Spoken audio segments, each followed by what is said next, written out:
Singh sir के YouTube platform पर सभी दर्शकों का हार्दिक अभिनंदन है। सभी दर्शकों को मेरा नमस्कार, आदाब, सत श्री अकाल। साथियों, आज के इस वीडियो में बात करेंगे पंडिता रमाबाई के बारे में। पंडिता रमाबाई का जन्म 1858 ईस्वी में अनंत शास्त्री डोंगरे महोदय के घर में हुआ। अनंत शास्त्री महोदय स्त्री शिक्षा के प्रबल समर्थक थे। अनंत शास्त्री डोंगरे ने अपनी पत्नी लक्ष्मीबाई को भी शिक्षित किया और संस्कृत की शिक्षा भी दी।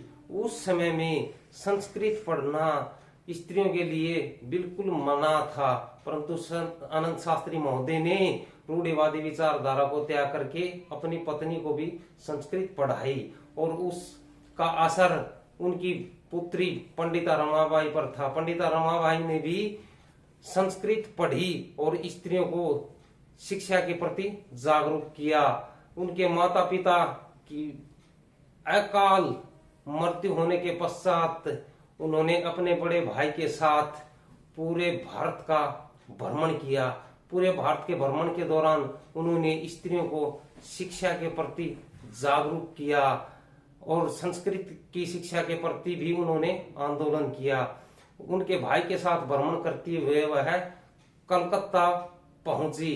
तब वह ब्रह्म समाज से प्रभावित होकर उन्होंने वेद आदि पढ़ने के लिए भी स्त्रियों के लिए आंदोलन किया।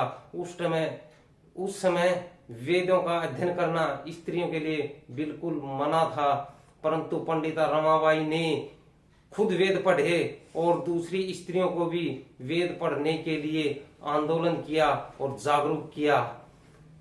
इस दौरान 1880 में विपिन बिहारी दास के साथ उनकी शादी होती है और जल्द ही 1.5 वर्ष के पश्चात विपिन बिहारी दास इस संसार को अलविदा कह जाते हैं। अपने पति की अकाल मृत्यु के पश्चात पंडिता रमाबाई महाराष्ट्र में वापिस चली आती है और स्त्रियों को शिक्षित करने के लिए अपना योगदान देना शुरू करती है। उसी दौरान भारत में शिक्षा के लिए 1882 ईस्वी में हंटर आयोग आता है।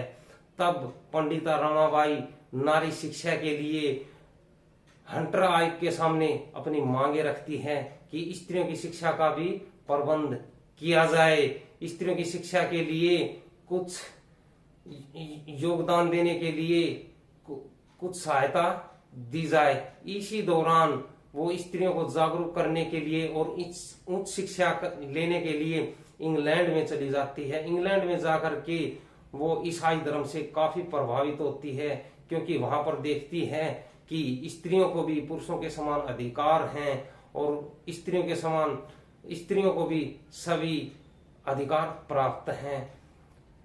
इंग्लैंड के पश्चात वो अमेरिका में चली जाती है। अमेरिका में जाने के पश्चात वहां पर वो विधवा स्त्रियों के कल्याण के लिए धन संचय करना शुरू कर देती है। धन संचय करने के पश्चात वह मुंबई में वापिस आ जाती है। मुंबई में वापिस आने के पश्चात उन्होंने स्त्रियों की शिक्षा के लिए कि स्त्रियां और ज्यादा शिक्षित हों, ज्यादा जागरूक हों, इसलिए उन्होंने शारदा सदन स्थापित किया। मुंबई में शारदा सदन में असहाय औरतों को प्रशिक्षित करना आरंभ किया। उन स्त्रियों को अनेक प्रकार के प्रशिक्षण भी दिए जाने लगे। काष्ठ कला आदि सिखाने लगी, मुद्रण आदि का काम भी सिखाया जाने लगा कि ताकि औरतों भी किसी के सहारे न रह करके अपने समाज में योगदान दे। साथियों, पंडिता रमाबाई ने स्त्रियों को जागरूक करने के लिए और स्त्री शिक्षा के लिए बहुत ही महत्वपूर्ण योगदान दिया और 1922 ईस्वी में वो अमर हो गई। साथियों, पंडिता रमाबाई के बारे में हम पढ़ करके हमारे रोंगटे खड़े हो जाते हैं कि उन्होंने स्त्रियों को जागरूक करने के लिए कितना बड़ा बलिदान दिया। उन्होंने स्त्री शिक्षा को जागरूक करने के लिए ही नहीं बल्कि साहित्य भी लिखना आरंभ किया। उन्होंने कुछ किताबें भी लिखी कौन कौन सी किताबें लिखी? स्त्री धर्म नीति नाम की किताब लिखी, और दूसरी Hindu caste, high caste Hindu women, उनमें वर्णन किया कि हाई कास्ट होकर भी हिंदू वीमेन किस तरह की प्रताड़नाएं झेलती हैं। तो साथियों, मेरा आपसे निवेदन है कि आप, अगर ये वीडियो मेरा पसंद आया है और आप पंडिता रमाबाई की कहानी से जागरूक हैं, तो प्लीज मेरे इस वीडियो को शेयर कीजिए, लाइक कीजिए और सब्सक्राइब भी कीजिए। धन्यवाद।